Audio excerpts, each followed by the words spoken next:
Le 6 novembre 1990, en Union soviétique, à Donleskos, dans une forêt pas très loin de la gare, on retrouve le corps sans vie d'une jeune femme de 22 ans, Stelana Korostik, une jolie blonde, aux cheveux courts, retrouvée entièrement nue, éventrée du bas du ventre jusqu'au sein, la langue arrachée et comble de l'horreur, il lui manque les yeux, elle a été énucléée, comme les autres avant elle, comme toutes les autres.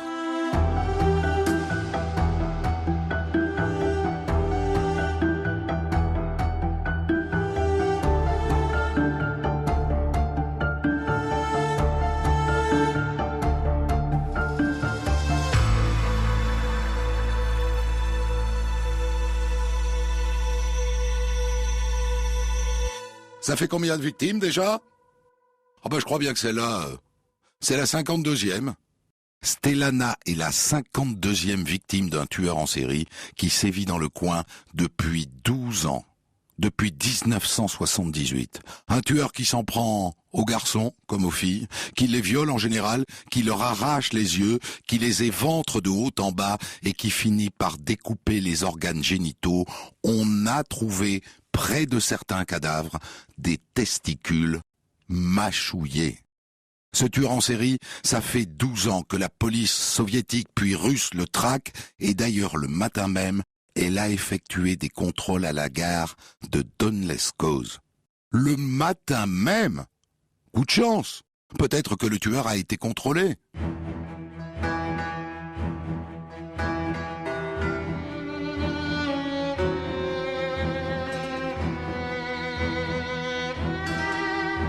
Les policiers qui ont mené cette opération aux abords de la gare sont convoqués. Et ils ont contrôlé plusieurs hommes. Et à bien y réfléchir, il y en a un qui les a marqués. Il y en avait un qui avait des feuilles et des herbes collées sur le bas de son pantalon et sur sa veste. Et vous avez relevé son identité? Oui, il s'appelle Andrei Romanovitch Chikatilo. Andrei Romanovitch Chikatilo. En entendant ce nom, le commandant fait un bond. Andrei Chikatilo?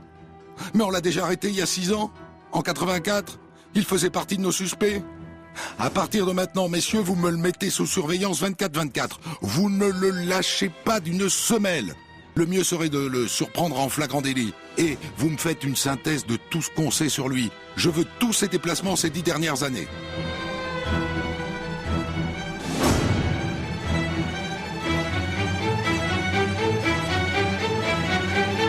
Depuis le temps qu'ils le cherchaient, les policiers ne sont pas à 1 ou 2 jours près. Avant de passer à l'action, ils prennent le temps de se rencarder sur ce Chikatilo. Et c'est comme ça qu'ils découvrent qu'il a été professeur dans un lycée, d'où il s'est fait virer. Et pourquoi? Les policiers vont voir le directeur du lycée en question. C'est-à-dire, plusieurs étudiantes se sont plaintes auprès de moi, de son insistance. Soyez concret. Que faisait-il exactement? Il se jetait sur elles, il leur caressait les seins et le sexe. À part ça, le commandant avait raison, et il a une bonne mémoire. Au tout début de l'enquête, Chikatilo a bien été soupçonné des premiers meurtres. Il avait été relâché parce que le sperme retrouvé sur les victimes ne correspondait pas à son groupe sanguin de type A. C'est comme ça qu'il s'en était sorti.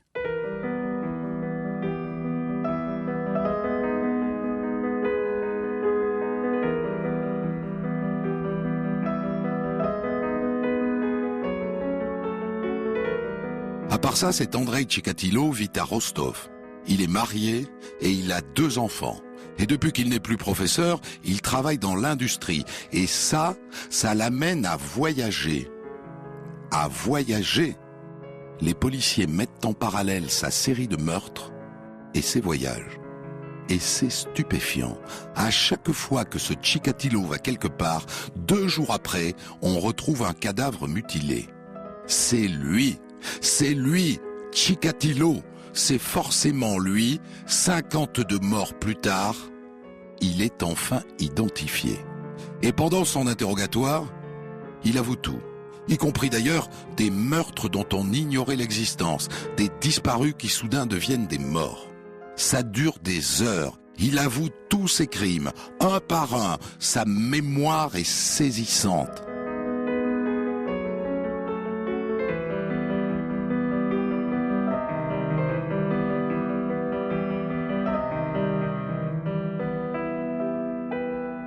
Par exemple, il se souvient très bien de cette jeune fille croisée 8 ans plus tôt à l'aéroport de Rostov. Je lui ai dit « T'es bien chargé? Je peux t'aider? Tu vas où ?» Elle m'a répondu « Je vais chez ma sœur à Shakhty. » Je lui ai dit que j'allais aussi et je pouvais la déposer en taxi. Et dès qu'ils se sont retrouvés dans un endroit isolé, il s'est mis à la frapper et pour la suite, il avait tout ce qu'il fallait dans son sac, des couteaux, des cordes et de la vaseline. Et il dit « Il n'y a rien de plus facile que de comprendre ce que veulent les gens, ce dont ils ont besoin et de se présenter comme une solution en quelque sorte. »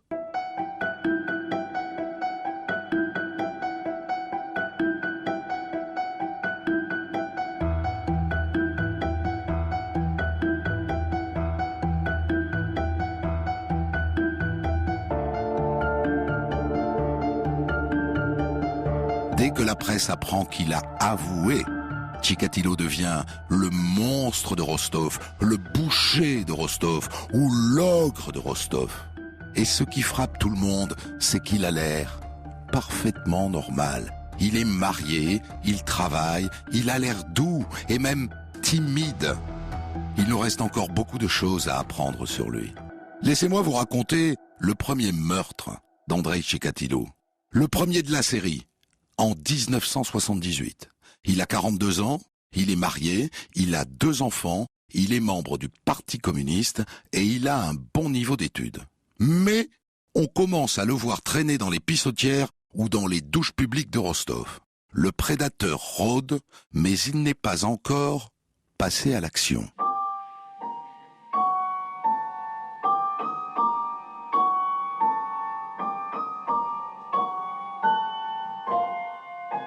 Le 22 décembre 1978, Tchikatilo aborde une petite fille de 9 ans, Elena.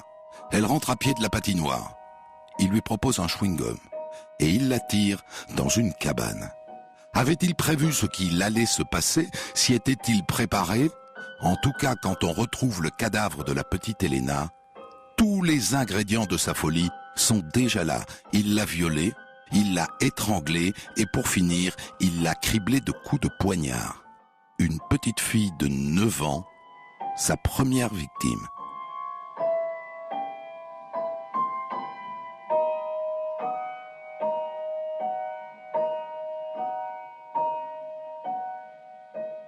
Et je vous le dis tout de suite, l'enquête sur ce premier meurtre de 78 a été bâclée. Rostov, dans ces années-là, était l'une des villes les plus violentes de Russie. La police avait autre chose à faire que d'enquêter sur l'assassinat d'une petite fille tuée par un cinglé. Mais Tchikatilo, figurez-vous, a été soupçonné un temps, car sa cabane était allumée le soir de la disparition de la petite fille. Pourquoi? On lui pose la question. Il avait laissé la lumière. Et comme il n'a pas la tête d'un tueur, qu'il est un bon père de famille et qu'il est membre du parti, on ne l'ennuie pas longtemps avec cette histoire.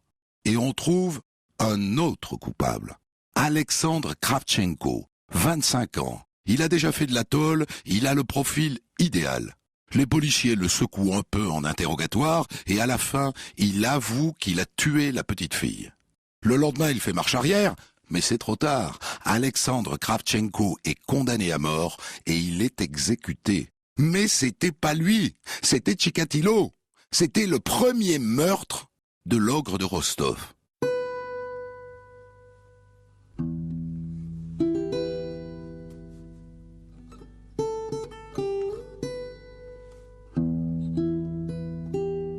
Dans les 2 années qui suivent, étrangement, Tchikatilo se tient à carreau.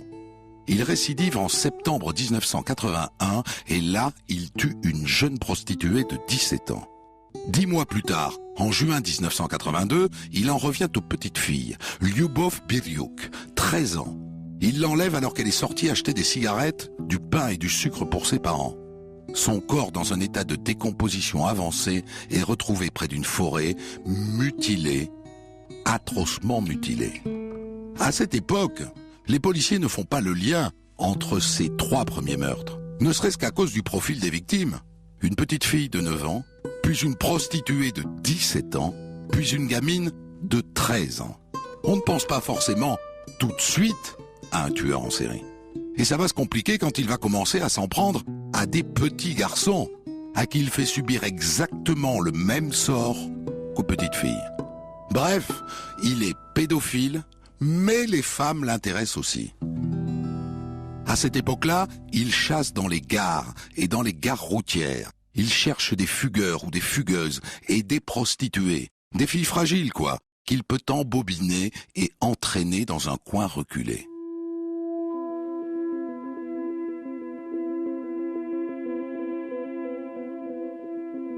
Finalement, le premier qui va oser envisager qu'on peut peut-être avoir affaire à un tueur en série, c'est le médecin légiste de Rostov. Des cadavres, il en voit passer tous les jours, c'est son métier. Mais des cadavres mutilés de la même manière, exactement de la même manière, c'est pas banal. Par exemple, les parties génitales qu'on retrouve en partie mâchées à côté des cadavres. Ces corps dont les yeux sont tous crevés ou arrachés. Ces filles et ces garçons éventrés du sexe jusqu'à la poitrine. C'est le même homme qui les a tués. Voilà ce que se dit le médecin légiste. C'est de bon sens. Ces crimes ne peuvent pas se ressembler par hasard.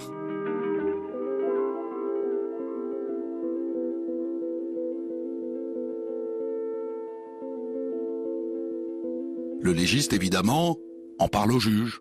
Et le juge en parle à la police. Et là, ça change tout. Un tueur en série.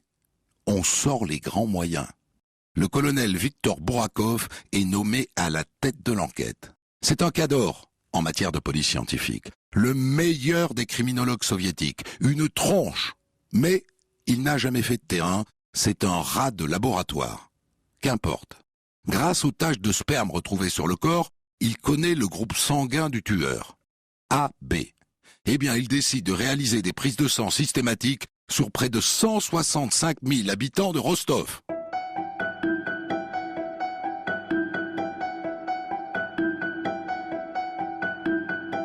Et après, il fait arrêter des dizaines d'homosexuels de la région. Eh oui, pédophiles, homosexuels. Dans l'Union soviétique des années 80, on ne fait pas bien le distinguo. Les homosexuels vont passer des mois en prison pour rien. Et pendant ce temps-là, la liste des meurtres s'allonge. Pour la seule année 1982, l'ogre de Rostov a frappé 7 fois. Durant l'été 1984, le tueur frappe 2 fois. Un petit garçon, Petya Kashnikov, est retrouvé lardé de coups de couteau après avoir été violé. Puis c'est une fille, Lena Gansoskaya, que l'on retrouve horriblement mutilée dans un bosquet près de la gare routière. Et l'enquête avance un peu parce qu'un témoin a vu l'homme qui est parti avec le petit Petya. « Camarade, j'ai vu Petya partir avec un homme. C'était un homme grand, brun, il portait des lunettes, il était habillé en gris et il avait à la main une sacoche en cuir marron. »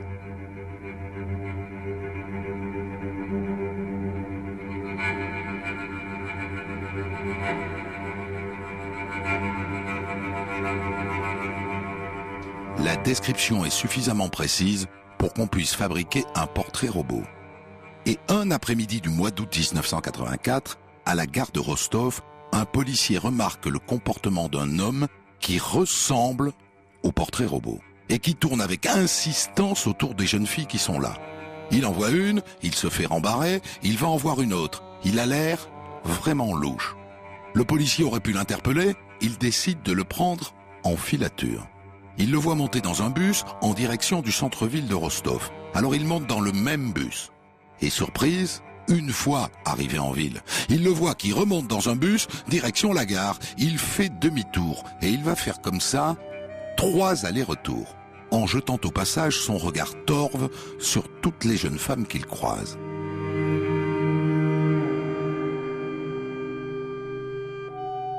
Et puis à un moment, il entre dans le parc de la culture. Il aborde une femme, il parle avec elle quelques minutes, elle l'envoie bouler et il s'en va.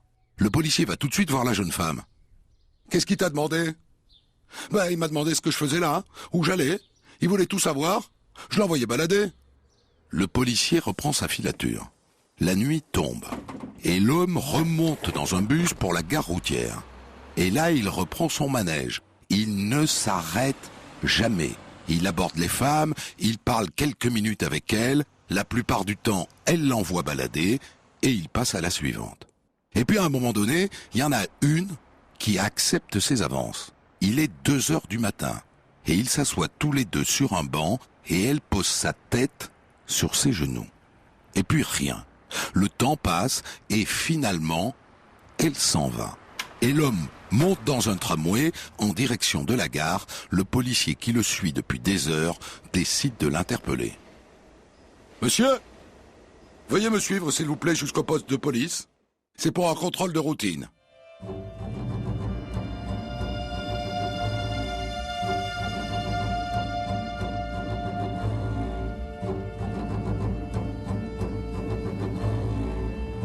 L'homme est maintenant assis au poste de police. « Comment vous appelez-vous? Et où habitez-vous? » « Je m'appelle Andrei Romanovitch Chikatilo. Je suis marié, père de 2 enfants. J'habite actuellement à Novotchaktinsk et je travaille à Rostov. » Les policiers fouillent sa sacoche marron et ils tombent sur un grand couteau de cuisine, taché, et des cordelettes et un pot de vaseline. On lui demande de s'expliquer. Il veut bien reconnaître qu'il est libidineux avec les jeunes filles qu'il croise, qu'il les drague, mais c'est tout. Sauf qu'en passant son nom au fichier, les policiers s'aperçoivent qu'il était professeur et qu'il a été démis de ses fonctions pour des gestes déplacés envers ses élèves des 2 sexes. Et que par ailleurs, il a été surpris en train de se masturber en classe et qu'il est considéré comme obsédé sexuel et comme homosexuel et qu'il a été entendu dans l'enquête sur le meurtre d'une petite fille en 1978.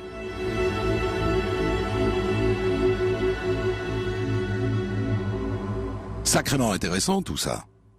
Sauf que, dans l'affaire du crime de 78, un homme a été condamné et exécuté, et que ce Chikatilo est de groupe sanguin A, alors que le tueur en série que la police recherche, on le sait grâce à des traces de sperme qu'il a laissées, est de groupe sanguin AB. Donc les policiers le relâchent. Et je vous le dis tout de suite, ça on s'en apercevra plus tard, mais Chikatilo est un cas rare. Le résus de ses sécrétions, de son sperme, n'est pas le même que celui de son sang. Son sang est de groupe A, son sperme est de groupe AB. C'est une anomalie, sachez-le, qui frappe un homme sur 1 million, dont Andrei Chikatilo.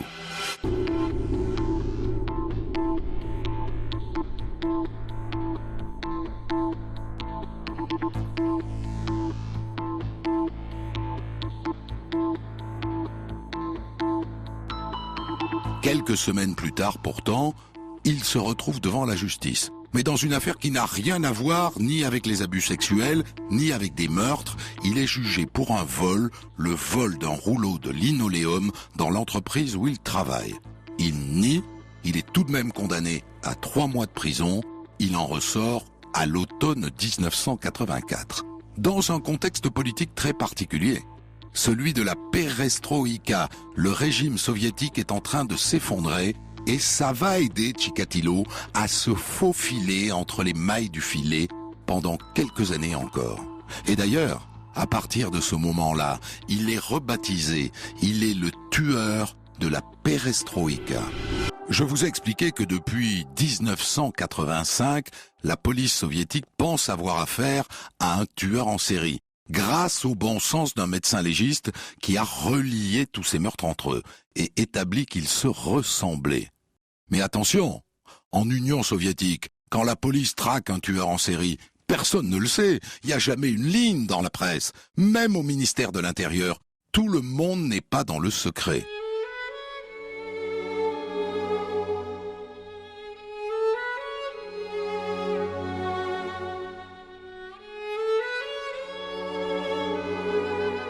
À partir de 1986, le colonel Viktor Bourakov, le patron de l'enquête, s'adjoint les services d'un expert psychiatre, Alexandre Boukhanovski, qui pour la première fois de sa carrière joue les profilers. Il étudie tous les dossiers et voilà ce qu'il en conclut. L'homme est probablement un citoyen modèle. C'est quelqu'un de méticuleux, à la vie sans doute morne et ennuyeuse. Il aurait entre 45 et 50 ans, plutôt intelligent. Il a sans doute été lui-même victime d'abus sexuels dans son enfance. Il pourrait très bien être marié, mais n'aurait pas de relation sexuelle avec sa femme. Seule la souffrance des autres lui procure une jouissance.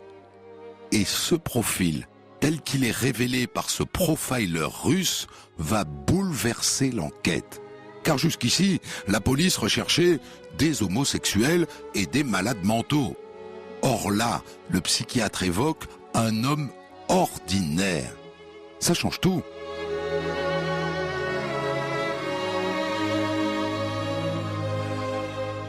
C'est à ce moment-là, à l'automne 1990, que le colonel Bourakov monte son grand plan de surveillance des gares.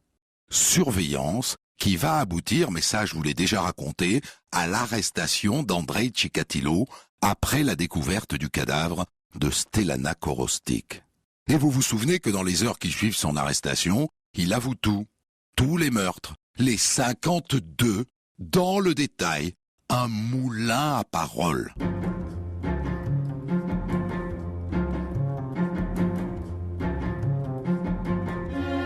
Et la question qui suit son arrestation, c'est est-il responsable de ses actes ou est-il un malade mental? Eh bien, sans hésiter, les experts psychiatres, dont le docteur Alexandre Boukhanovski, concluent qu'il est responsable et qu'il est apte à être jugé. Tchikatilo, bien sûr, est interrogé à plusieurs reprises en vue de son procès. Et il livre une explication à sa folle dérive. Il est impuissant. Devant les femmes, il est impuissant. Quant à tuer, la première fois, il n'y avait pas pensé. La petite Elena, sa première victime, il y a 12 ans, il voulait la violer, juste la violer. Mais comme elle a tenté de s'enfuir, il l'a tuée. Et là, il a ressenti pour la première fois de sa vie du plaisir, de la jouissance.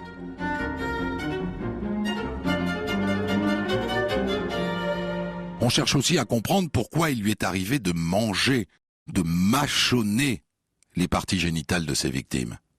Tchikatilo raconte une scène qui hante son enfance. C'était quand il était tout petit, dans les années 30. Le pays faisait face à une famine terrible. Et ses voisins ont enlevé son frère aîné et l'ont fait passer à la marmite.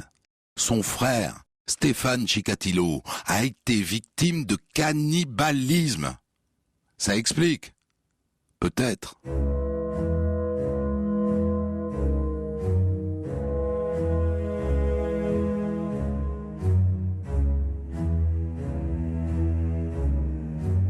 Le procès d'Andrei Tchikatilo débute en avril 1992.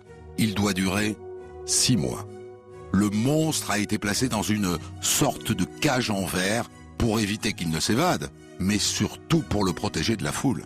Parce que dans la salle d'audience, qui est pleine à craquer, il y a les familles de toutes ces victimes, des mères, des frères, des sœurs, qui s'évanouissent à la lecture du dossier et qui lui feraient bien la peau si elles en avaient l'occasion.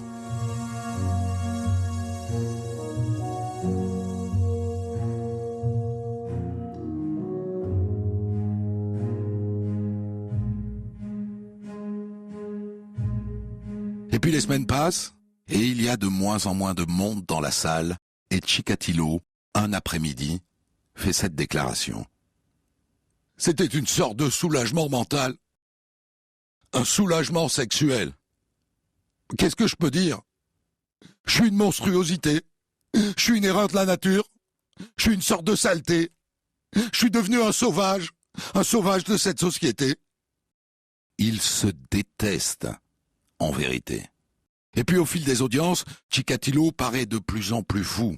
On ne comprend plus du tout ce qu'il dit. Est-ce qu'il est bourré de neuroleptiques? C'est possible.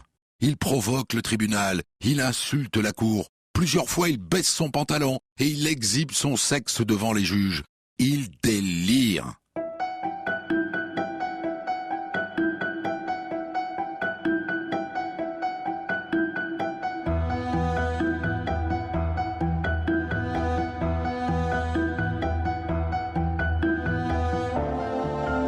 À la mi-octobre 1992, voici venue l'heure du verdict.